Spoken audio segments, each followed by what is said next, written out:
السلام علیکم زما دوستانو تاسو په موبایل کې یو داسې آپشن لیدلی دی چې تاسو هغه ځای سلیکټ کړئ او تاسو ته هغه موبایل په خپله سپیکینګ شروع کړي، یعنې تاسو په څه رایټینګ نه پوهېږئ، په څه خط نه پوهېږئ او هغه سلیکټ کړئ نو تاسو ته به په خپله هغه ویل شروع کړي، نو تاسو به پرې پوهېږئ. نو دوستانو د هغې دپاره به تاسو ته د یو اپلیکیشن ضرورت راځي او د اپلیکیشن نوم څه دی؟ د اپلیکیشن نوم به اول پلی سټور اوپن کړو. چې پلی سټور اوپن کړو نو د هغې نه بعد به بیا سرچ بار باندې کلیک کړو او په سرچ بار نه به بیا یوز موبایل وید وایس په دې باندې به کلیک واخلو. یوز موبایل وید وایس د ټول نه لومبي چې وایس ایکسس کوم راځي په دې به تاسو کلیک واخلئ. ما سره الریډي انسټال دی او دا یو داسې اپلیکیشن دی، دا د ګوګل LLC نه ویریفایډ دی، دا یې خپل اپلیکیشن دی، څه وایرس وغیره وغیره پکې نشته. نو تاسو به دا اوپن کړئ. چې دا اوپن کړئ نو تاسو ته به داسې دغه راسه آپشن راشي وغیره وغیره. نو تاسو ته دا تاسو ته څه هم راشي هغه به ټول آن کړئ، تاسو ته څه هم اف وي هغه به آن کړئ. صحیح ده، هغه به آن کړئ او الاو به کړئ. صحیح ده، ټول هر څه به آن کړئ. اوس زه راځم، زه اوس راځم تاسو ته د دې دغه ښیم چې دا به دې سره به څه کوو. ګوره زه اوس تاسو له مثال خپل جیمیل آن کوم. صحیح ده، خپل جیمیل مې اوپن کړو. زه اوس تاسو ته به د ټول نه لومړی به تاسو ته یو داسې دا کته د هغې سره د بټنو سره تاسو ته ښکاري یو هیومن لوګو غوندې ده. د هیومن لوګو باندې تاسو کله کلیک واخلئ نو بس تاسو به خالي چې کم ټکو باندې نه پوهېږئ او هغه تاسو وایئ چې یاره مونږ ته دې هغه واورئ، مونږ ته دې موبایل په خپله سپیکینګ وکړي نو په هغې باندې په هغې خط باندې تاسو کلیک کړئ او داسې به راشئ. صحیح ده.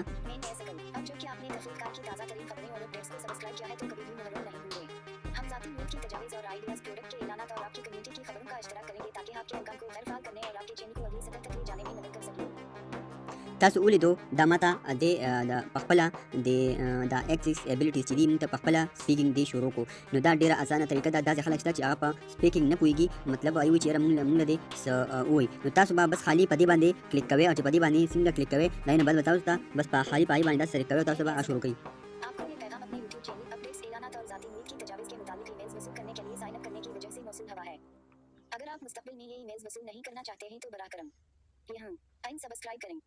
تاسو ولیدو ماته دې دا سپیکینګ په خپله وکړو. نو اوس زه وایم چې یاره ماته دې داسې اپلیکیشن وي چې ماته وښکاري نو زه به په هغې باندې کلیک واخلم. صحیح ده.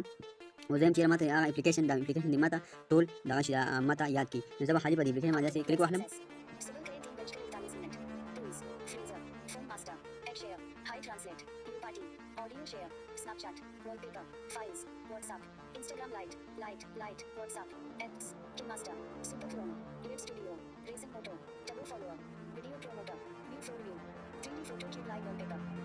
تاسو ولیدو ماته دې په خپله دا سپیکینګ وکړو. مونږ راځو څه انګلیش سپیکینګ دی، انګلیش سپیکینګ مونږ دا مونږ ته کوي چې هر زبان وي هغه خدای دې کړي چې هر زبان وي. تاسو ته دا اوس تاسو ته یو زبان راوړم، یو دغه دی دغه والا زبان دی، روس والا زبان دی، روس والا هغه به ماته پلی کوي. ما په دې کلیک واخیستو او هغه ماته سپیکینګ کوي. دا اوس روسي والا زبان دی.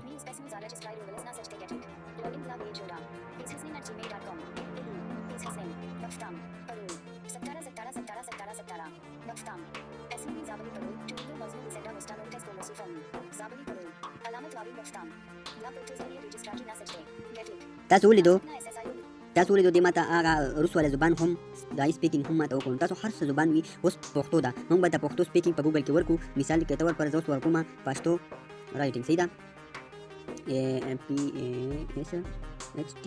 PASHTO پښتو رایټینګ ما ورکو. صحیح ده. اوس ماته بله پښتو رایټینګ راغله. صحیح ده. زه به اوس په دې کې پښتو رایټینګ چوز کړم چې داسې پښتو رایټینګ وي چې هغه تاسو پرې پوه شئ. صحیح ده. زه به دا تصویر باندې به کلیک واخلم. ایمیج ته لاړ شم، ایمیج باندې ما کلیک واخیستو. زه به اوس په دې یو پکچر دی، په دې دا مونږ چیک کړو چې د دې څه وي باره کې.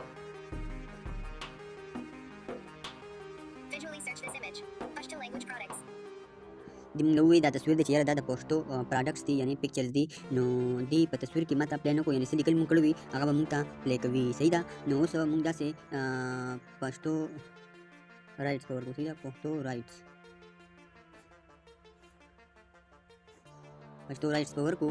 مونږ به کته راشو، په دې کې به د پښتو تاسو ته وګورم چې پښتو مونږ ته کوم ځای کې میلاو شي. خیر چې په پښتو لینګویج باندې هم تاسو بس خالي څه به کوئ، په دې هیومن لوګو باندې به کلیک واخلئ او بیا به د هغې نه بعد بس خالي هغه به مارک کړئ، یعنې سلیکټ به یې کړئ. صحیح ده. نو ډېره اسانه طریقه ده. صحیح ده. نو که ویډیو مو خوښ شوي نو لایک کړئ او چینل ضرور سبسکرایب کړئ چې داسې معلوماتي انفارمیټ یوزفول ویډیوګانې د ټول نه لومړي تاسو ته در رسیږي.